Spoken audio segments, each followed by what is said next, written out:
Are you always getting sick on your vacations? Or even just not feeling well enough to do what you want to do on your weekends? Well, I am going to tell you what that is and how you can prepare and prevent it so you can enjoy your time off, not get sick when you're on vacation, and live your best life. So think back on the last few times that you got sick. Did you have to call out sick from work? Or were you already on a break from work, such as the weekend or going on a vacation? This is a phenomenon known as leisure sickness. And I am going to tell you what leisure sickness is, the two different types, and a few different ways that you can prepare yourself and your body so you don't get sick, so you can enjoy your time off. So when I first discovered the term leisure sickness, it was because I have the type of job where I work very, very hard for 16 weeks, and then I have a break of about 5 weeks. And I'm always looking forward to this break, and I have all these plans to go on trips, do yoga, just relax, clean out a room in my house, and I end up getting sick, very sick on my breaks. And it got to the point where I thought, this has to be something.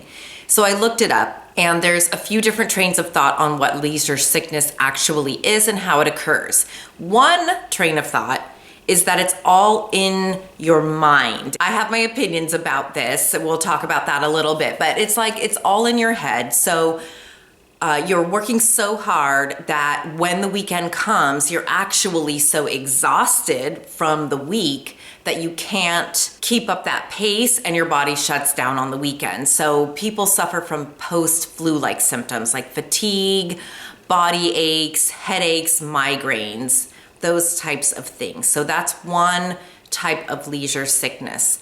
The other type of leisure sickness is where you're living at such a high level of performance and stress while you're working that when you stop working and your body actually has a chance to kind of calm down, hormones that are in sort of the fight or flight mode, cortisol and adrenaline, have been working at quite a high level. When you relax, your adrenaline goes down while your cortisol stays high a little longer. It takes it like a little bit longer to, go down as well, leaving your body at risk for developing an infection or getting sick in that moment. And that makes a lot of sense for at least what I have discovered is I usually get sick about the second week of my break. And so to me, that makes sense, but it's not that one's in your head at all. It's just that your body's defense mechanisms are lowered by that lowering of adrenaline and still the raised cortisol level. So we get sick. And while you're in that high fight or flight mode with adrenaline, cortisol raised, adrenaline boosts your immune system. So it fights off infection. Whereas cortisol is an anti-inflammatory, and an anti-inflammatory works by suppressing your immune system. So when you relax and that adrenaline goes down first, but your cortisol is still staying in that higher level, it just makes it difficult for your body to fight off infections, leaving you more susceptible to getting sick. So how can leisure sickness be prevented so that we can enjoy our lives and our vacation and our weekends? Well, I read a few different articles on this, and there's some different trains of thought. So one, if you want to prevent the type of post-flu-like symptoms on the weekends or on your holidays from just a really overwhelming workload, then you might need to think about changing a job. I'm not suggesting you leave your job, but that's what I have read. Change your work attitude, a change in your attitude towards work and your working responsibilities. This is a big one, which I dive into in some of my other videos on overachieving, performance addiction, quiet quitting, those kinds of things if you want to check those out. A change in your attitude about life in general, just taking things a little slower, not putting so much pressure on yourself, taking breaks throughout the week. That would be really good. Scheduling something like an exercise or yoga one night a week, even closer towards the end of the week so that your body doesn't just go from fight or flight to relaxation. And managing your workload and setting boundaries at work. I have some videos on that as well, but that is something that helped me a lot in managing my stress at work, is learning to set boundaries. But all of those things aside, since we can't always do that just now, you can try to set some goals to make your work week a little bit more balanced and not just all work and then all play. Okay, we're gonna try to mingle these things in throughout the work week. So do things that make you happy every day. Book it for yourself. If you're an overachiever who's working so hard that you're suffering from leisure sickness, I'm pretty sure you're a planner.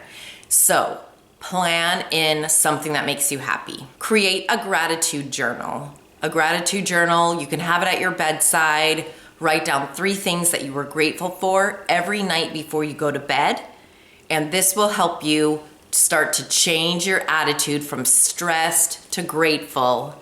And this can help with your stress levels and your stress hormones, the cortisol and adrenaline. Set a time to either exercise or meditate every single day. Even if you only do a 10-minute walk around the block or a 10-minute meditation before you get ready for work, these can regulate those stress hormones and help you be a little bit more calm throughout the work week. One suggestion is to cut down on your work commitments before your actual vacation. So I know for me that's almost impossible to do because it's our final, the last day of school. And so it's our final, it's like everyone is cramming till that last minute.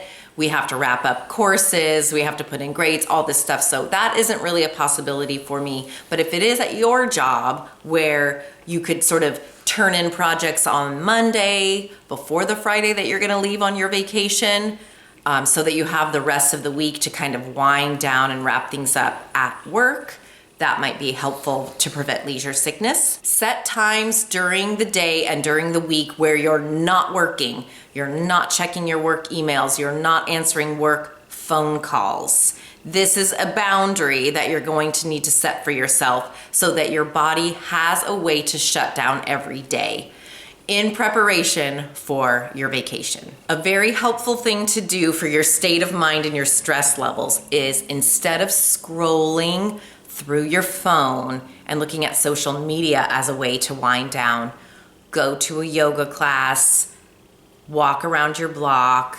There are so many wonderful yoga and workout videos on the YouTube platform, so you could even do it in your own house. You don't even have to leave. Okay, so those were prevention strategies. Now we're going to talk about active strategies to boost your immune system prior to your vacation and when you go on vacation. So eat well. Eat fruits, vegetables, legumes, whole grains, fat-free or low-fat milk products. And eating well also means abstaining from just refined sugars, high-fat, fried foods, and alcohol consumption. Keeping physically active helps prevent you from getting things like the flu because it boosts immunity. Get your immunizations and your vaccines every year. Get 7 to 9 hours of sleep every night. Have a good sleep hygiene routine. This step here seems like it doesn't really matter, but it actually makes such a huge difference. So have a sleep routine. That's what sleep hygiene means. It's a sleep routine. So every night if you can, have a somewhat set bedtime. Don't look on your phone for an hour before you go to bed or your computer. Read books before you go to bed. Take a shower, wash your face, brush your teeth, have some hot tea. Do all of this every night before you go to bed.